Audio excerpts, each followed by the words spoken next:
शिवजन्मापूर्वीचा महाराष्ट्र. शिवाजी महाराज थोर पुरुष होते. आपण दर साल त्यांची जयंती मोठ्या समारंभाने आणि आदराने साजरी करतो. तुम्ही मुले तर त्या दिवशी किती आनंदात असता. महाराजांवर सुंदर सुंदर गाणी म्हणता, पोवाडे म्हणता, त्यांच्या तसबिरीला हार घालता. मोठ्या उत्साहाने शिवाजी महाराज की जय असा महाराजांच्या नावाचा जय जयकार करता. कोण बरे हे शिवाजी महाराज?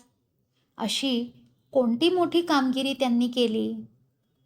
शिवाजी महाराजांनी महाराष्ट्रात स्वराज्य निर्माण केले. स्वराज्य म्हणजे स्वतःचे राज्य. महाराजांपूर्वी सुमारे 350 वर्षे महाराष्ट्रात स्वराज्य नव्हते. महाराष्ट्राचा बराचसा भाग अहमदनगरचा निजामशहा आणि विजापूरचा आदिलशहा या 2 राजांनी आपसात वाटून घेतला होता. त्यांचे अधिकारी ठिकठिकाणी कारभार पाहत होते. हे राजे मनाने उदार नव्हते. ते प्रजेवर जुलूम करत होते. या दोघांचे एकमेकांशी हाडवैर होते. त्यांच्यात नेहमी लढाया होत. त्यात रयतेचे हाल होत. रयत सुखी नव्हती. उघड उघड उत्सव करणे, पूजा करणे धोक्याचे झाले होते. रयतेला पोटभर अन्न मिळत नव्हते. राहायला सुरक्षित निवाराही नव्हता. सगळीकडे अन्याय माजला होता. महाराष्ट्रात ठिकठिकाणी देशमुख, देशपांडे इत्यादी वतनदार होते. पण रयतेकडे त्यांचे लक्ष नव्हते.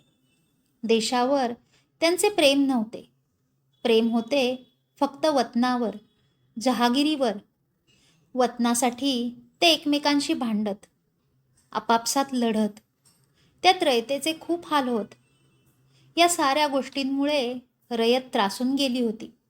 सगळीकडे अंधाधुंदी माजली होती. शिवाजी महाराजांनी हे सारे पाहिले. रयतेला सुखी करण्यासाठी स्वराज्य स्थापण्याचे पवित्र कार्य त्यांनी हाती घेतले. भांडखोर वतनदारांना त्यांनी आपल्या काबूत आणले. त्यांचा स्वराज्याचा कामी उपयोग करून घेतला. तसेच रयतेवर अन्याय करणाऱ्या सत्तांशी शिवाजी महाराजांनी झुंज दिली. जुलमी राजवटींचा पराभव केला. न्यायाचे हिंदवी स्वराज्य त्यांनी स्थापन केले. हे स्वराज्य सर्व जाती धर्मांच्या लोकांचे होते. स्वराज्यात कोणताही भेदभाव नव्हता.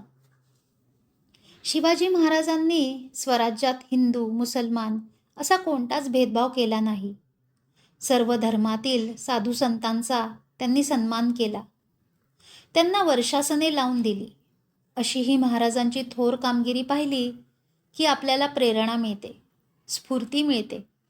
शिवाजी महाराजांपूर्वी सुमारे 300-350 वर्षे महाराष्ट्रामध्ये अनेक संत होऊन गेले. त्यांनी केलेल्या कामगिरीचा शिवाजी महाराजांना स्वराज्य स्थापनेच्या कामी उपयोग झाला. संतांची ती कामगिरी आपण पुढील पाठात पाहू.